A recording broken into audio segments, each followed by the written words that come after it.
look at you now, you're alive. Oh, look at you now, you're alright. When the hello everyone, কি অবস্থা সবার? Welcome to my channel.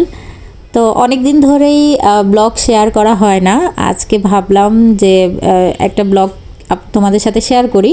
তো শুক্রবার ছিল, তাই আমরা একটু ঘুরতে বেরিয়েছি। আমরা আজকে প্রথমেই সকালে ঘুম থেকে উঠে চাটা খেয়ে একটু স্নান টান করে রেডি হয়ে নিয়েছি। তারপর এখন চলে গেলাম আমরা লোকনাথ মন্দিরে, স্বামীবাগ। তো অনেক দিনই আসলে মন্দিরে আসাটা হয়ে উঠছে না, তো ভাবলাম যেহেতু ছুটি আছে চলে আসি। তো শুক্রবার মন্দির মানেই হলো অনেক অনেক ভিড়। তো আজকে কিন্তু প্রায় 6 থেকে 7 জন আমি গুনেছি মন্দিরে মুখে প্রসাদের ছিল, প্রোগ্রাম ছিল। তো এত পরিমাণ মানুষ হয়েছে যেটা বলার বাহিরে, আশা করছি তোমরা দেখেই বুঝতে পারছো। তো আমরা প্রণাম সেরে এখানে চলে আসলাম একটু ধূপকাঠি মোমবাতি ধরাতে। তো এখানেও দেখছো অনেক ভিড়। একটু জায়গা ছিল না যেখানে আমরা ধরো একটু শান্তিমতো প্রে করব, একটু প্রণাম করব, সেই পরিমাণ কিন্তু স্পেস সময় কিছুই ছিল না। একজনের সাথে একজন এত ধাক্কাধাক্কি ছিল, কি আর বলবো। তো এখানে দেখছো এই যে উনি তো অনেক মাস্তিতে আছে, জয়শ্রী তো অনেক মজায় আছে, ঘর থেকে বের হলে মানে উনি অনেক খুশি। তো শুক্রবার মানে বন্ধের দিন মানেই হলো তার পাপা আছে, তার পাপা ঘরে থাকবে, ঘুরতে যাবে, খাওয়া দাওয়া করবে, এটাই। সে তো এগুলাতেই অনেক বেশি আনন্দ পায়। আর সে আসলেই আমার থেকে তার পাপ্পাকে অনেক বেশি ভালোবাসে, যেই কারণে সে সর্বক্ষণ তার পাপ্পার গায়ের উপরে কোলে, তারপর তার সাথে সাথে এভাবেই থাকবে। তো এই যে দেখো মানুষের অনেক ভিড়। আসলে মন্দিরে আসলে মনে হয় সকল দুঃখ কষ্ট সকল বেদনা সব কিছুই কেন জানি সব কিছু মোচন হয়ে যায়। মনে হয় যে ঠাকুরের চরণে সব কিছু দিয়ে দিয়েছি, তুমি দেখে নাও কি হচ্ছে আমার সাথে, কি পরিস্থিতিতে আমি আছি, তুমি সুখে রেখেছো, ভালো রেখেছো, আর যত দুঃখ আছে সবগুলো দূর করে দাও। এই রকমই আসলে শান্তি ফিল হয়। তো এই স্বামীবাগ মন্দিরটাতে একটা স্পেশালিটি আছে, যেই কারণে আমরা বারবার আসি। সেটা হলো আমি আর আমার হাজব্যান্ড অনেক লোকনাথ ভক্ত। তো আমরা এখানে আসতে খুব ভালোবাসি। এখানে আসলে মনে হয় যে পুরো শান্তি নিজেদের মধ্যে চলে আসে। তো দেখো আমরা মা মেয়ে একটু ফটো সেশন করছি, একটু আদর করছি। তো জয়শ্রী আসলে অনেক খুশি, ওর খুশিতেই আমি খুশি। আর এরকম মাঝে মাঝে মন্দিরে আসলে কিন্তু নিজেদেরও খুব ভালো লাগে।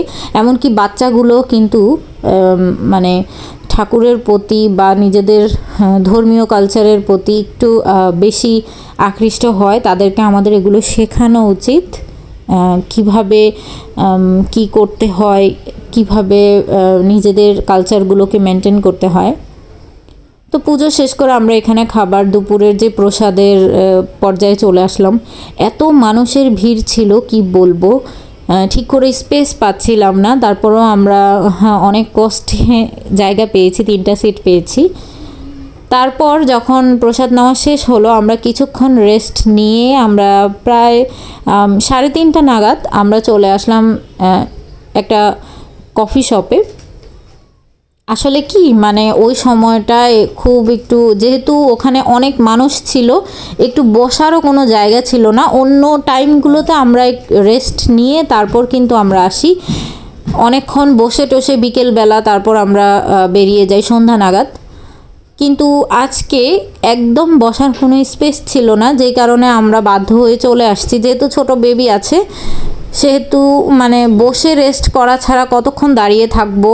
তো ও অনেক ক্লান্ত হয়ে গেছে, যেই কারণে আমরা চলে আসলাম একটু কফি খেতে। ওরও ভালো লাগবে, জয়শ্রীর ভালো লাগবে।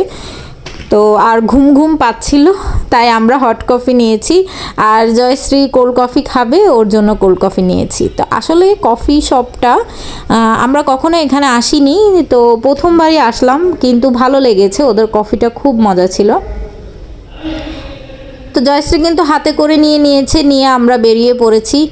এখন সে কি করেছে, খুবই অবাক করার মতো একটা কাজ করেছে, সেটা হলো সে ওই বাচ্চা দুটোকে দেখছে খেলার জন্য, তারা খেলতেছিল।